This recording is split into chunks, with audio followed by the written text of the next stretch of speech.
Hello students. जैसा कि आप लोगों ने टेलीग्राम पे मुझे पर्सनल मैसेज किया है कि सर आप ओ लेवल का जो डेमो का इंटरफेस दिया है उसमें जो क्वेश्चंस हैं उसको सॉल्व करा दीजिए। तो बस वही आज कराने वाले हैं। तो उसके लिए हमको सबसे पहले डेमो का जो इंटरफेस दिया है उसमें लॉगिन करना है। हम लॉगिन करते हैं और देखते हैं जो भी क्वेश्चंस है आपको प्रैक्टिकली लाइव यहाँ पे सॉल्व करके दिखाएंगे। तो इंटरफेस ओपन होने में थोड़ा सा टाइम लगेगा।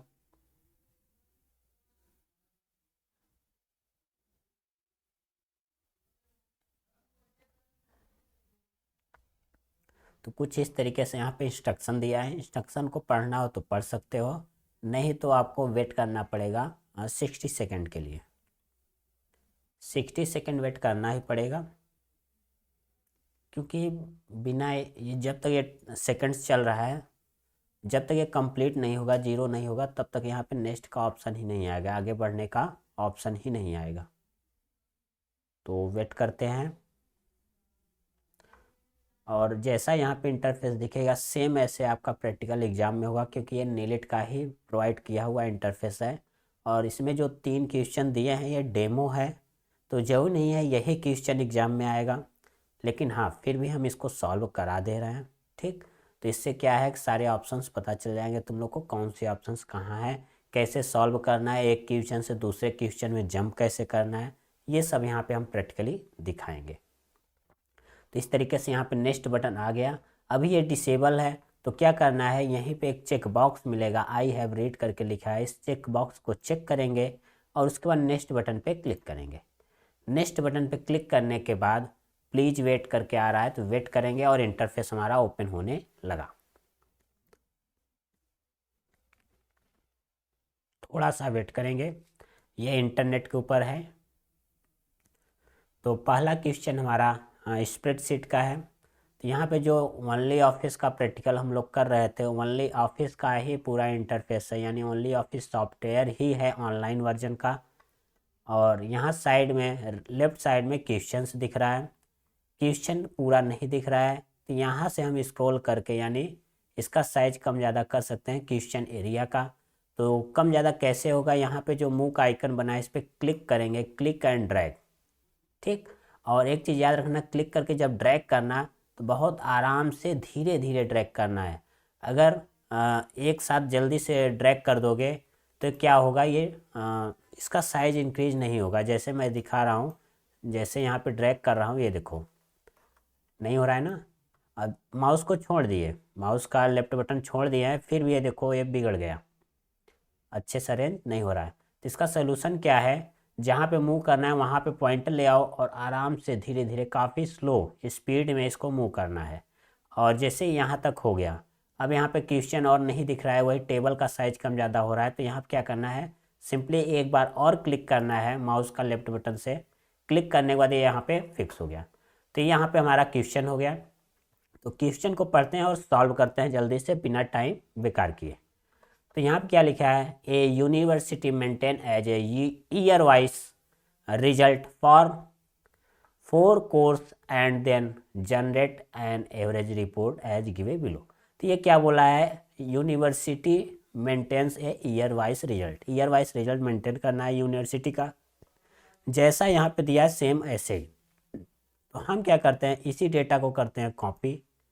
तो यहाँ पे देखते हैं ये कॉपी होगा कि नहीं।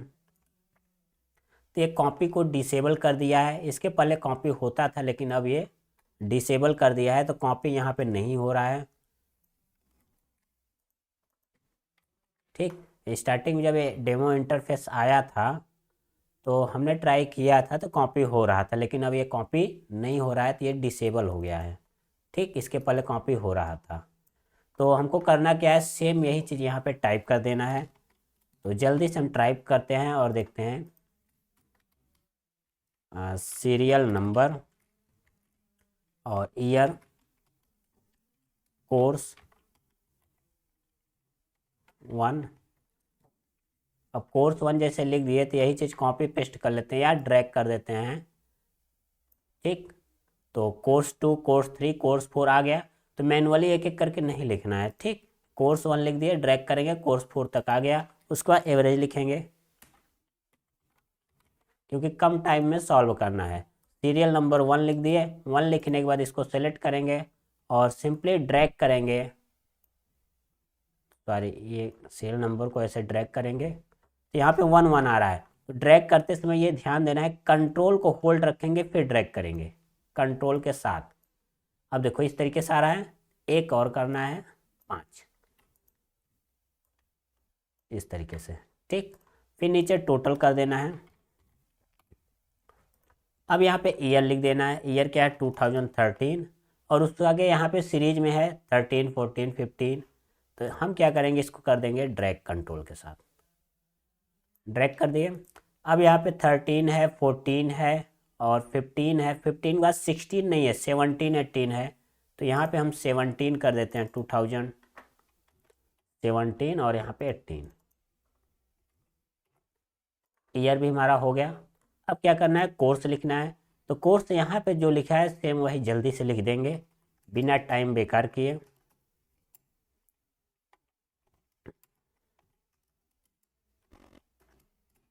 इस तरीके से कोर्स 2 675 700 655 400 760 और कोर्स 3। तो हम ऐसे भी कर सकते हैं, एक साथ ऐसे सेलेक्ट कर लेंगे, अब टाइप करते चले जाएंगे। तो यहाँ पे कोर्स 3 में क्या है, 666, फिर इंटर करेंगे 656, इंटर 765 400 467। अब यहाँ पे इंटर करेंगे, नेक्स्ट कॉलम में खुद से पहुँच गया क्योंकि सेलेक्ट किए थे 765 400 737। ये क्या कुछ छूट रहा है क्या, 456 76 400। हाँ यहाँ पे 400 2 टाइम है, 400 और 737, इस तरीके से। अब क्वेश्चन क्या बोल रहा है उसको पढ़ते हैं। तो यहाँ पे क्या बोला है नीचे, provide formula to calculate year wise average in column G. तो कॉलम जी में ईयर वाइज एवरेज, यानी ये ईयर्स दिया है, सभी ईयर का अलग अलग एवरेज निकालना है सब्जेक्ट वाइज। तो इनका एवरेज निकालना है, तो क्या करेंगे, इक्वल एवरेज फंक्शन लगाएंगे और इन नंबरों को सेलेक्ट कर लेंगे सभी सब्जेक्ट का, सभी कोर्स का, और इंटर कर देंगे, एवरेज निकल गया। और ड्रैग कर देंगे, बाकी का भी एवरेज ये निकाल दिया इस तरीके से, ठीक। तो एवरेज निकल गया। फिर नीचे बोला है generate a column chart to compare data. अब डेटा को कंपेयर करने के लिए कॉलम चार्ट को जनरेट करना है। तो यहाँ पे कॉलम चार्ट जनरेट करने के लिए क्या करेंगे, डेटा को सिलेक्ट करेंगे तो ईयर कोर्स, बस इतना ही सिलेक्ट करेंगे, एवरेज को सिलेक्ट नहीं करना है क्योंकि ईयर वाइज का कंपेयर करना है कि कौन से ईयर में कौन से कोर्स में कितना मार्क्स है। तो इतना डेटा सेलेक्ट करने के बाद इंसर्ट टैब पे जाएंगे, चार्ट पे जाएंगे और कॉलम चार्ट को इंसर्ट कर देंगे। कॉलम चार्ट इंसर्ट होने के बाद इस कॉलम चार्ट को थोड़ा सा नीचे मूव करके रख देंगे। ये हमारा क्वेश्चन सॉल्व हो गया, बस इतना ही बोला था। हाँ यहाँ पे टोटल अगर निकालना हो तो सभी ईयर का कंप्लीट टोटल यहाँ पे निकाल सकते हैं क्योंकि टोटल लिखा है। बाकी क्वेश्चन में बोला नहीं है टोटल तो छोड़ भी सकते हो, ठीक। तो ये पहला क्वेश्चन सॉल्व हो गया। सॉल्व होने के बाद करना क्या है, यहाँ पे नेक्स्ट क्वेश्चन करने से पहले सेव रिस्पॉन्स पे एक बार क्लिक करना है और रिस्पॉन्स को सेव कर लेना है। सेव करने के बाद अब नेक्स्ट क्वेश्चन पे क्लिक करेंगे। अब जैसे ही नेक्स्ट क्वेश्चन क्लिक करेंगे वापस से ये सेव करने के लिए बोलेगा तो यस कर देना है, ठीक। बिना सेव रिस्पॉन्स किए नेक्स्ट क्वेश्चन में जंप नहीं कर पाओगे यहाँ पे। अब जैसे ही यस किए तो हमारे सामने दूसरा क्वेश्चन आ गया। अब इस क्वेश्चन में क्या बोला है, create a document with the text given below. तो ये जो टेक्स्ट लिखा है इसी को यहाँ पे क्रिएट करना है। सबसे पहले ये चीज़ लिखना है यहाँ पे, तो यहाँ पे मैनुअली टाइप करना पड़ेगा, ठीक। ये पूरा डेटा टाइप करना पड़ेगा क्योंकि यहाँ पे सेलेक्ट नहीं हो रहा है। मैं ट्राई कर रहा हूँ लेकिन ये हो नहीं रहा है। हाँ यही एक दिन पहले यानी परसों हमने ट्राई किया था, ये कॉपी हो रहा था, लेकिन ये कल सेकंड टाइम से ही ये डिसेबल हो गया है, कॉपी नहीं हो रहा है। काफ़ी बार ट्राई किए हैं, तो एग्ज़ाम में भी हो सकता है ऐसा हो कि कॉपी ना हो, ठीक। क्योंकि इसके पहले कॉपी हो रहा था, अब कॉपी नहीं हो रहा है। तो तुमको करना क्या है, इस पूरे पैराग्राफ को लिखना है। हाँ अगर पैराग्राफ ज़्यादा लंबा है तो इस क्वेश्चन को स्किप कर सकते हो अगर अगला क्वेश्चन आ रहा है तो, अगर अगला क्वेश्चन आ रहा है तो यहाँ पे करना क्या है, नेक्स्ट क्वेश्चन पे जाना है और अगला क्वेश्चन देखना है क्या है हमारा। तो यस करेंगे तभी नेक्स्ट पे जा पाएंगे। तो अगला क्वेश्चन हमारा सिंपल है, छोटा है, तो इसी को सॉल्व कर लो और सेकंड क्वेश्चन को स्किप कर दो, ठीक। लेकिन हम यहाँ पे सॉल्व करके दिखाएंगे तीनों। तो यहाँ पे हम पहले थर्ड क्वेश्चन ही सॉल्व कर लेते हैं। यहाँ पे क्या लिखा है, setup a new presentation consist of 3 slide. 3 slide का एक प्रेजेंटेशन बनाना है। इसमें करना क्या है, on the first slide, first slide में क्या क्या करना है वो यहाँ पे लिखा है, type analysis, telephone analysis for the title. तो यहाँ पे जो टाइटल है, टाइटल में क्या टाइप करना है, टेलीफोन एनालिसिस। तो यहाँ पे हम टाइप कर देते हैं बिना टाइम बर्बाद किए, टेलीफोन एनालिसिस।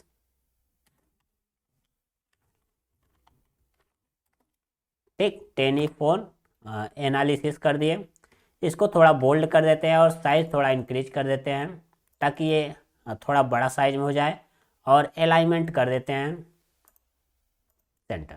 ठीक, तो ये हमारा टाइटल हो गया। फिर नीचे क्या बोला है, insert any appropriate image below the title and apply an animation effect to the image. इसी टाइटल के नीचे एक इमेज लगाना है, तो इसको थोड़ा सा ऊपर मूव करते हैं। अब यहाँ पे एक इमेज इंसर्ट करना है, तो क्या करेंगे, यहाँ ऊपर गैलरी पे आएंगे, कोई भी एक इमेज यहाँ से कॉपी कर लेंगे, कॉपी यूआरएल और कॉपी इमेज। तो कॉपी इमेज पे क्लिक करेंगे, क्लिक करने के बाद अब इसको क्लोज करेंगे और यहाँ पे स्लाइड के अंदर आएंगे, एक बार क्लिक करेंगे और कंट्रोल वी से पेस्ट कर देंगे। कंट्रोल वी शॉर्टकट काम करेगा इस एप्लीकेशन के अंदर, लेकिन बाहर कंट्रोल सी कंट्रोल वी काम नहीं करेगा। तो इस इमेज को यहाँ पे रखते हैं और रीसाइज कर लेते हैं। अब इस इमेज में एक एनिमेशन लगाना है, तो एनिमेशन टाइप पे जाएंगे और यहाँ से कोई भी एक एनिमेशन लगा देंगे एंट्रेंस में से, जैसे फ्लाई इन, इस तरीके से लगा दी। तो सेकंड पॉइंट भी हमारा सॉल्व हो गया। फिर है insert a sound from the clip organisation. अब इसी स्लाइड में एक साउंड इंसर्ट करना है, तो यहाँ पे साउंड इंसर्ट करने का ऑप्शन कहीं पे भी नहीं मिलेगा। तो हम क्या करेंगे, क्वेश्चन में बोला है तो एक काम कर सकते हैं, गैलरी पे जाएंगे, आइडियो पे जाएंगे और कॉपी आइडियो एंड यूआरएल पे क्लिक करेंगे और यहाँ पे आके स्लाइड पे क्लिक करके बस पेस्ट कर देंगे, कंट्रोल वी, और इसको कहीं साइड पे ऐसे रख देंगे। ठीक, तो आइडियो का यूआरएल यहाँ पे पेस्ट हो गया। पूरा आइडियो यहाँ पे ऐड हो ही नहीं पाएगा क्योंकि इसमें ये ऑप्शंस है ही नहीं ओनली ऑफिस में। ठीक, तो ये भी पॉइंट हमारा कंप्लीट हो गया, बस इतना करके छोड़ देना है। अब यहाँ पे लिखा है ऑन द सेकंड स्लाइड। अब सेकंड स्लाइड में क्या क्या करना है तो वो देखते हैं। Create a pie chart using the following data. ये जो डेटा दिया है इस डेटा का यूज करके एक पाई चार्ट बनाना है। तो सेकंड स्लाइड हम यहाँ पे ऐड पे क्लिक करते हैं, सेकंड स्लाइड आ गया। तो सेकंड स्लाइड में ये जो प्लेस होल्डर है इसको हम डिलीट करते हैं और नीचे एक और जो प्लेस होल्डर है इसी में से हम चार्ट सेलेक्ट कर लेते हैं, या तो इसको भी डिलीट करके इंसर्ट में जाके यहाँ से चार्ट हम सेलेक्ट कर सकते हैं। तो पाई चार्ट बनाना है, पाई चार्ट सेलेक्ट किए।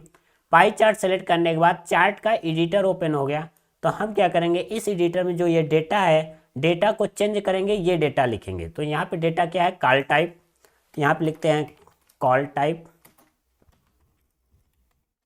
और नेक्स्ट में क्या है, मिनट्स,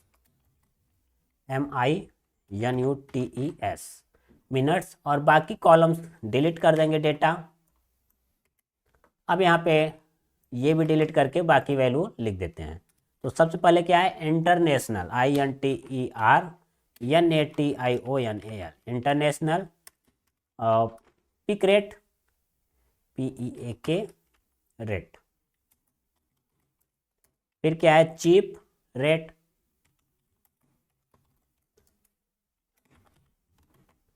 इंटरनल। ठीक, इतना हो गया। अब मिनट्स में, अब इसको थोड़ा सा साइज बढ़ा लेते हैं कॉलम का विड्थ। अब मिनट्स में जो वैल्यू दिया है वो लिख लेते हैं, जो डेटा दिया है सेम वही चीज करना है। ठीक, स्लाइड में ये टेबल होना चाहिए नहीं बोला है, ये जो टेबल है ये स्लाइड में होना चाहिए नहीं बोला है। इतना डेटा बना लिए। इतना बनाने के बाद अब क्या करेंगे, सिंपली सेव एंड एग्जिट पे क्लिक कर देंगे। तो सेव एंड एग्जिट पे क्लिक कर दिए तो ये हमारा डेटा बनकर रेडी हो गया। चार्ट का साइज थोड़ा बढ़ा लेते हैं। अब देखते हैं क्वेश्चन में और क्या बोला है। ऑन द थर्ड स्लाइड, यहाँ पे 1 मिनट, यहाँ पे सेकंड पॉइंट है insert the chart title telephone analysis. Chart का टाइटल क्या करना है? Telephone analysis. तो पहले स्लाइड में टेलीफोन एनालिसिस लिखे थे, इसी को हम सेलेक्ट करते हैं और कंट्रोल सी से कॉपी, और यहाँ पे आते हैं और थोड़ा सा जूम करते हैं और चार्ट का जो टाइटल है इस टाइटल पे क्लिक करेंगे और सेलेक्ट करके यहाँ पे टेलीफोन एनालिसिस को पेस्ट कर दिए। तो ये हमारा टाइटल भी चेंज हो गया। अब चलते हैं थर्ड स्लाइड पे, एक और स्लाइड ऐड करते हैं। अब यहाँ पे देखते हैं क्या बोला है। Enter the following text. कौन सा टेक्स्ट पेस्ट करना है, लिखना है? ये जो नीचे लिखा है। तो ये सबसे पहले हम टाइप कर लेते हैं। तो ये जो प्लेस होल्डर्स है इसका हटा देते हैं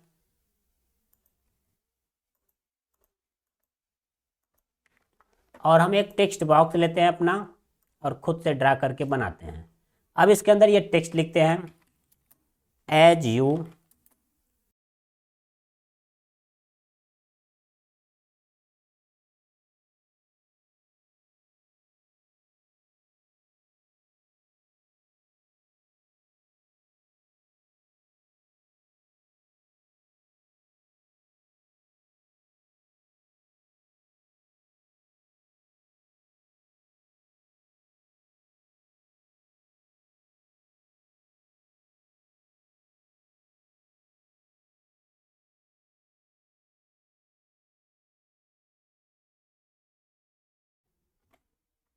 तो हमने ये पैराग्राफ टाइप कर लिया। ठीक, पैराग्राफ को सेंटर में रखते हैं। अब देखते हैं इसमें क्या क्या बोला है। Enter the following text, font style times new Roman. तो इसका फॉन्ट स्टाइल क्या होना चाहिए? Times new Roman. सेलेक्ट कर लिए, होम पे जाते हैं और एरियल को हटाते हैं, यहाँ पे लिखते हैं टाइम्स न्यू रोमन, सर्च करेंगे और यहाँ सेलेक्ट कर लिए। ठीक, फॉन्ट साइज 24। फॉन्ट साइज कितना होना चाहिए? 24। 24 टाइप करके इंटर कर दिए। अब ये पॉइंट कंप्लीट हो गया। अब नेक्स्ट फोर्थ पॉइंट देखते हैं क्या बोलता है। Use the same transaction effect between each slide. अब सभी स्लाइड में सेम ट्रांजेक्शन इफेक्ट अप्लाई करना है। तो ट्रांजेक्शन पे जाएंगे और कोई भी एक इफेक्ट सेलेक्ट करेंगे। सेलेक्ट करने के बाद यहाँ पे अप्लाई टू ऑल स्लाइड पे क्लिक कर देंगे। तो सेम यही ट्रांजेक्शन सभी स्लाइड में अप्लाई हो गया। फोर्थ पॉइंट भी हो गया। फिर बोला है प्ले ए स्लाइड शो। अब होम टैब पे जाएंगे, स्लाइड शो को प्ले कर देंगे इस तरीके से। तो ये क्वेश्चन हमारा सॉल्व हो गया। इतना करने के बाद सेव ऑप्शन पे क्लिक करेंगे और यस करेंगे, तो ये क्वेश्चन सॉल्व हो गया। अब पिछले क्वेश्चन पे चलते हैं और देखते हैं उसमें क्या बोला है और क्या क्या करना है। ठीक, तो प्रीवियस क्वेश्चन पे जाएंगे तो वापस से सेव करना पड़ेगा। तो 2 क्वेश्चन हमने सॉल्व करा दिया।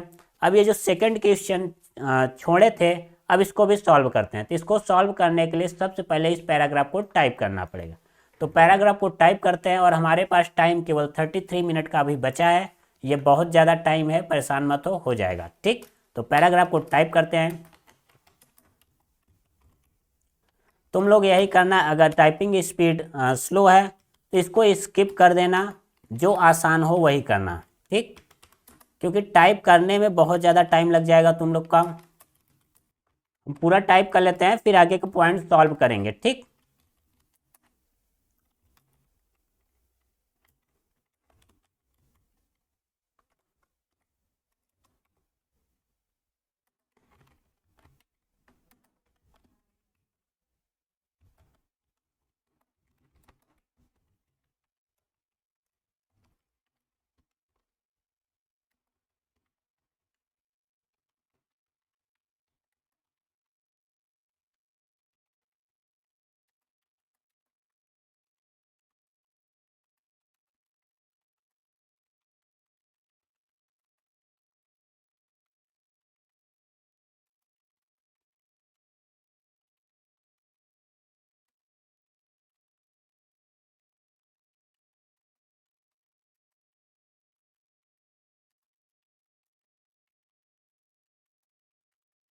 थोड़ा स्पीड बढ़ाना पड़ेगा।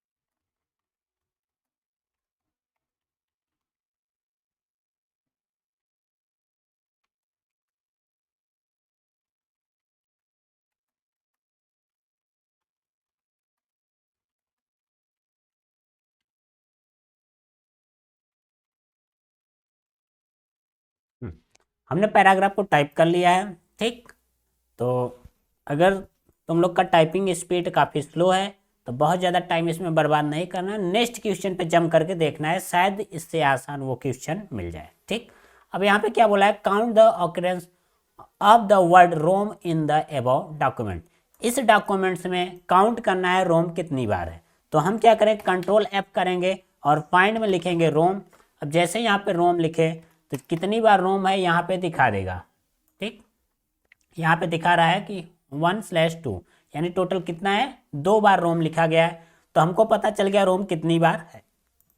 अब क्या करेंगे, नीचे हम कहीं पे टाइप कर लेते हैं रोम की संख्या। ठीक, क्योंकि बोला है तो उसको बताना पड़ेगा ना टोटल रोम कितने हैं। तो यहाँ पे लिख देते हैं 2, इतना कर दिए। अब क्या करना है, इस पैराग्राफ को सिलेक्ट करेंगे। अब next point, replace ROM with read only memory in the entire document. इस डॉक्यूमेंट में क्या बोला है, रिप्लेस करना है रोम को रीड ओनली मेमोरी में। तो कंट्रोल H को प्रेस करेंगे और यहाँ पे रोम लिखेंगे और नीचे रिप्लेस में रीड ओनली मेमोरी लिख देंगे। इतना लिखने के बाद रिप्लेस ऑल पे क्लिक करेंगे तो जितने भी रोम थे सभी रिप्लेस हो गए रीड ओनली मेमोरी में। ठीक, अब सेकेंड तो हो गया। थर्ड पॉइंट क्या बोल रहा है, underline the text read only memory. अब जितने भी रीड ओनली मेमोरी है सभी में अंडरलाइन लगाना है। तो क्या करेंगे, वापस से रीड ओनली मेमोरी को एक बार को कॉपी करेंगे या सेलेक्ट करेंगे और कंट्रोल H प्रेस करेंगे। तो यहाँ पे क्या है, या कंट्रोल F प्रेस करेंगे यानी फाइंड। जैसे देखो यहाँ पे हम क्या किए, कंट्रोल F, तो फाइंड किए, जितने भी रीड ओनली मेमोरी है सारे हाईलाइट हो गए। ठीक, तो रीड यहाँ पे नहीं लिखे हैं, क्या R छूट गया है, चलो रीड ओनली मेमोरी लिख दिए। जितने भी रीड ओनली मेमोरी है सारे हाईलाइट हो गए। अब एक एक करके अभी जो भी हाईलाइट है उसमें क्या करेंगे, अंडरलाइन लगाएंगे। कंट्रोल U कर देंगे, अंडरलाइन लग गया। फिर नेक्स्ट पे जाएंगे, अंडरलाइन।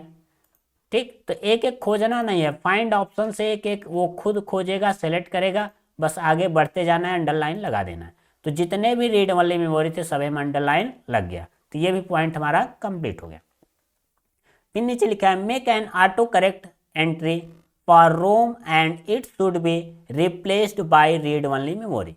अब यहाँ पे एक ऑटो करेक्ट ऑप्शन बनाना है। तो वो कैसे बनेगा, ऑटो करेक्ट का मतलब ये होता है जैसे कहीं पे भी हम रोम लिखें और जैसे ही स्पेस बटन प्रेस करें तो ये रोम रीड ओनली मेमोरी में कन्वर्ट हो जाना चाहिए। तो ये होता है ऑटो करेक्ट, यानी खुद से करेक्ट हो जाए। तो ये कहाँ से होगा, फाइल टैब पे जाएंगे और नीचे एडवांस सेटिंग मिलेगा, एडवांस सेटिंग पे जाएंगे। एडवांस सेटिंग पे आने के बाद यहाँ पे थोड़ा सा स्क्रॉल करेंगे, यहाँ पे एक ऑप्शन मिलेगा प्रूफिंग करके, एडवांस सेटिंग, ये रहा प्रूफिंग, और इसमें मिलेगा ऑटो करेक्ट ऑप्शन। इस ऑप्शन पे क्लिक करेंगे तो एक ऑटो करेक्ट का डायलॉग बॉक्स ओपन होगा। इसके अंदर यहाँ पे रिप्लेस में लिख देंगे रोम और रिप्लेस विथ में रोम का फुल फॉर्म लिख देंगे read only memory, read only memory. ठीक, इतना टाइप करने के बाद ऐड बटन पे क्लिक करेंगे और इसको क्लोज करेंगे और नीचे अप्लाई करेंगे। अप्लाई करने के बाद ये हमारा ऑटो करेक्ट का ऑप्शन हो गया है। और एक चीज़ याद रखना, हमने ट्राई किया था, कई बार ट्राई किया, यहाँ पे ऑटो करेक्ट काम नहीं करता। तो क्वेश्चन में बोला था तो हमने बना दिया है ऑटो करेक्ट। ठीक, यहाँ पे मेक ऑटो करेक्ट एंट्री, तो आपको ऑटो करेक्ट का एंट्री हम कर दिए हैं। अब यहाँ पे ट्राई करते हैं काम करेगा कि नहीं। तो ये काम नहीं कर रहा है इसमें, लेकिन क्वेश्चन में बोला था इसलिए हमने बना दिया। ठीक, तो ये भी क्वेश्चन सॉल्व हो गया है। इतना करने के बाद सेव रिस्पॉन्स पे क्लिक करेंगे, यस करेंगे और फाइनली कर देंगे सबमिट। और यस सबमिट यहाँ पे एक बार वापस से अलर्ट कर रहा है, क्या श्योर हो सबमिट करने के लिए। यस श्योर हो, क्योंकि तीनों क्वेश्चन कर लिए हैं। तो एग्जाम में तुमको तीनों क्वेश्चन नहीं करना है, केवल 2 ही करना है। और कोशिश करना अगर पैराग्राफ ज़्यादा लंबा आ जाए तो इम्प्रेस का कर लेना, पैराग्राफ को छोड़ देना। ठीक, क्योंकि टाइम इसमें बर्बाद होगा टाइप करने में। अगर हाँ टाइपिंग स्पीड अच्छी है तो यही करना, ये आसान होता है। ठीक, अभी देखो हमारे पास टोटल 22 मिनट अब भी बचे हैं। काफ़ी आराम से आप लोग को बताते बताते किए हैं, फिर भी इतना टाइम बचा है। तो 50 मिनट बहुत ज़्यादा टाइम होता है, तो टेंशन लेने का नहीं है। ठीक, आराम से रिलैक्स होके एग्ज़ाम देना है। बेस्ट ऑफ लक सबको जिसका भी कल एग्ज़ाम है। ठीक है, मिलेंगे अब नेक्स्ट वीडियो में। और जिसका भी एग्ज़ाम कल के डेट में है वो कोशिश करना, अगर वहाँ पे हो सके तो क्वेश्चन याद करके आना या नोट करके आना, और कमेंट में क्वेश्चन शेयर कर देना, या मुझे डायरेक्टली मैसेज कर देना टेलीग्राम या इंस्टाग्राम पे। ठीक, चलिए फिर मिलेंगे नेक्स्ट वीडियो में। इसको हम कर देते हैं सबमिट और क्लास को ओवर करते हैं।